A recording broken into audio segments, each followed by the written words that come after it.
Loveless. I'm Kevin. We have talked before once, right? Yeah. That's cool. All right. So the question that you chose is, why is everything so terrible? How would you answer that? I don't know. Where, like, is it saying worldwide? Is that what you're saying? Just everywhere? Yeah, I would say, because there's things that are sufferings happening around the world, and some in lesser and greater scales. So I would say more holistically. Holistically? Yeah. Why is everything so terrible? I think it's probably due to a lot of historical exploitation. Okay. That's the main issue. Like, okay. Anybody who's in poverty now is probably in poverty because somebody else is benefiting off of their exploitation. Okay, so it's never 100%, but I would say a good portion of it is. That's a decent amount of it. So what caused that human that exploitation? Like, I don't know. It wasn't checked, and that's something that humans probably naturally do. Is they're very territorial. They're very tribalistic.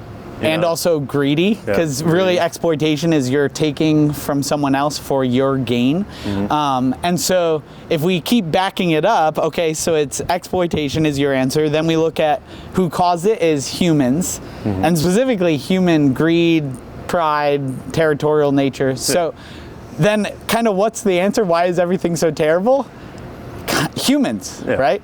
And that I would agree with, because not every human does the same amount of exploitation. So I'm not accusing you that you're the reason everything's so terrible. But if we look at how God created the earth from the very beginning, do you believe that God exists? What's your view on God? I'm an atheist. Okay, so do you believe that there's that he does not exist, or are you more just like, because there's like atheists, and then there's agnostic atheists? I'm on the side that says I can't prove whether or not God exists, but because we can explain most stuff without it, I don't attribute God to anything. So you're a little soft atheist, not totally hard, but most. It's just I don't have proof for it. Okay. So, you know. So, but if we go with this just account of looking at humans being the cause of it. So, and again, you may disagree with this worldview at first, but God created the world and it was good. He actually said it was very good in Genesis 1:27. There was no death, that God actually walked with Adam and Eve, and they were even naked. Like, there was no shame in anything. There was fruit and animals and everything was perfect.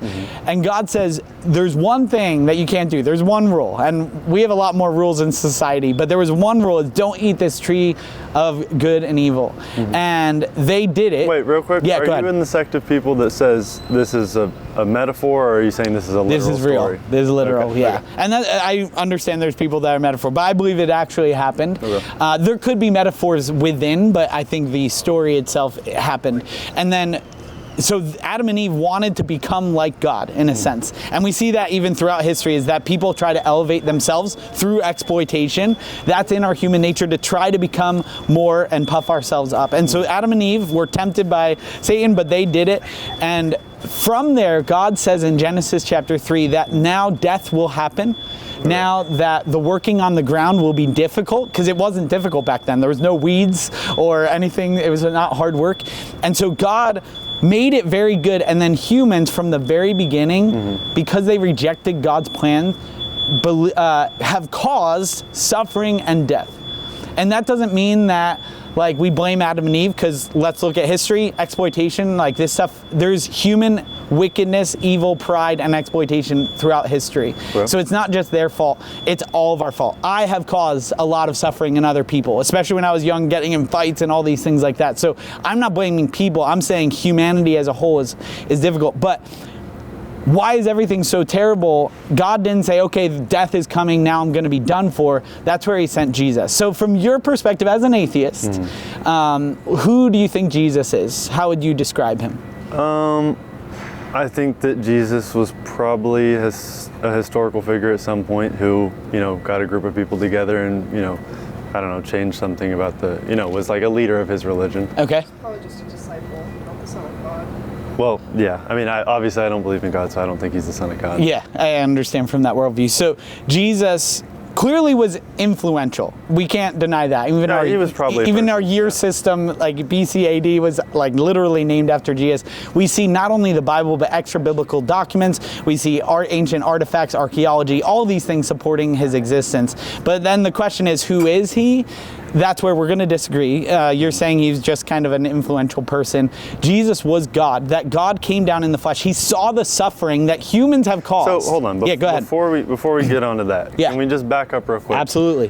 Why did humans have evilness in the first place, and why did they cause suffering? Yeah. So a lot of different people have different ideas of it. One is, I believe that God created mankind with a will. He did not create us as robots. And God's desire from the first get-go is that we would worship him, that we would know God, that we would be in relationship with God. If I told you to love that person over there, and you don't have a choice, is that actually love? Not really. Not really, no. So I believe that God has created a will, and humans have decided to reject God. And God knew from the beginning, so it wasn't a surprise to him. I believe God is completely sovereign and all-knowing, but people have rejected God. And so you agree that, let's just say for the purpose of this example, that suffering is real, and that this is all, like, what we're experiencing right now exists. Yes, right? I believe, like, I can touch that tree and it exists. But we're not living in a simulation. You get what I mean. Yeah. So why would suffering exist at all? You've experienced suffering, I've experienced suffering. Yes. Everyone we know has suffered at some point in time. Yes. So why? I mean, that's not a good feeling. Nobody wants to go through that. Why would we ever have to go through that if there's someone who's omniscient and all-powerful? Why would we have to suffer at all? Why would anybody have to suffer?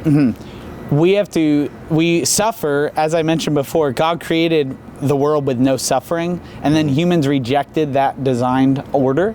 And so the result, the consequence, the judgment of our rebellion is suffering. And so we're living in suffering. Why would he put them in a position to be able to reject that so they suffer, though?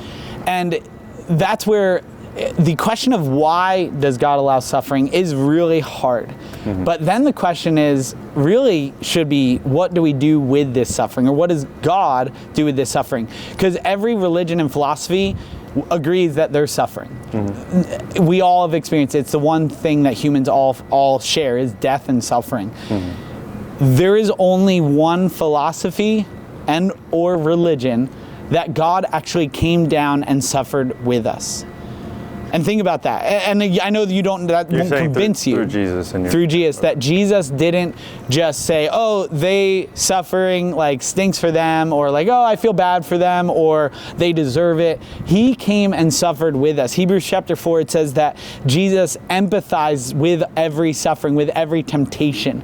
And so you can talk about Buddhism, where they talk about like we need to removal of suffering by meditation, just basically pretend it doesn't exist. We can talk about Islam, where it basically says work yourself to a heaven and maybe one day in paradise you won't have suffering. Like all these like ideas and philosophies that we can remove or make suffering better, there is only one that the Creator God came down and suffered with us. And so that's significant.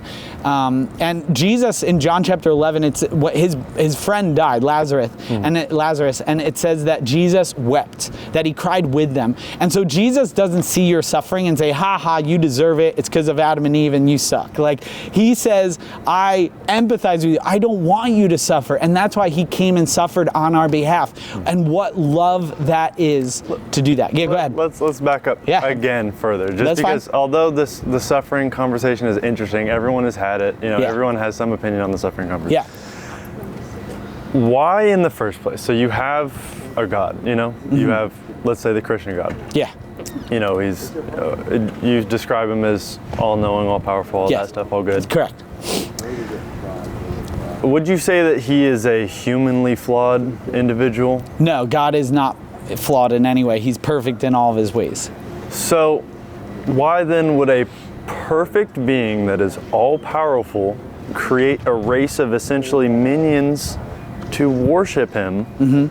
That's their only purpose, and if they do it wrong and if they mess up, then they have to suffer. Because that seems it's more than worship. It's to know God, to be in relationship with Him. God is. Why would this omniscient, all-powerful being need this random race of individuals to worship Him? He doesn't need us. He didn't need to create us. Then why create us at all? Because He created us to know Him and to enjoy Him forever. And there is such beauty when you know God.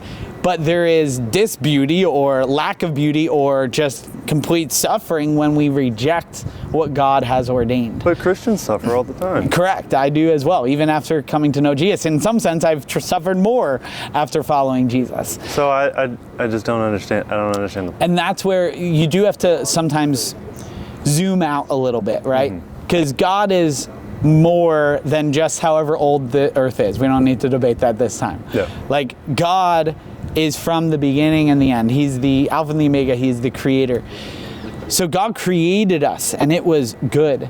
But then we get in suffering naturally, humans, we almost like, it feels like the world is crushing us and we feel like we're never gonna get out. Like, and my wife is facing a genetic disease right now, and it's like, there's been days where I'm like, is this ever going to end? Like, cause it's miserable and I don't wish it on anyone. But if we zoom out, we look at God's ordained plan was creation of mankind to worship and enjoy Him forever. We screwed up.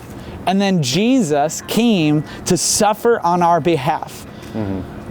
And so that there is a solution to bring us out of suffering. And then in the future, it says that Jesus will come back again, not as a suffering lamb, a suffering servant, but as a conquering king. And He is going to take us to a place and prepare a place for us where there is no more crying and no more tears and no more war and suffering and diseases. I have type 1 diabetes ever since I've been in 4th grade. I'm not going to have diabetes in heaven.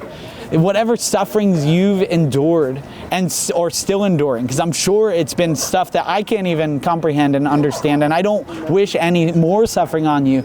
But God said, if you, like, I am preparing a place for you that there is no suffering. But from the beginning of time, just like Adam and Eve, you can reject God. And you will have the consequences of that, because God is loving and perfect and all-knowing, but He's also just. He must conquer, He must judge and give consequence to rejection of Him.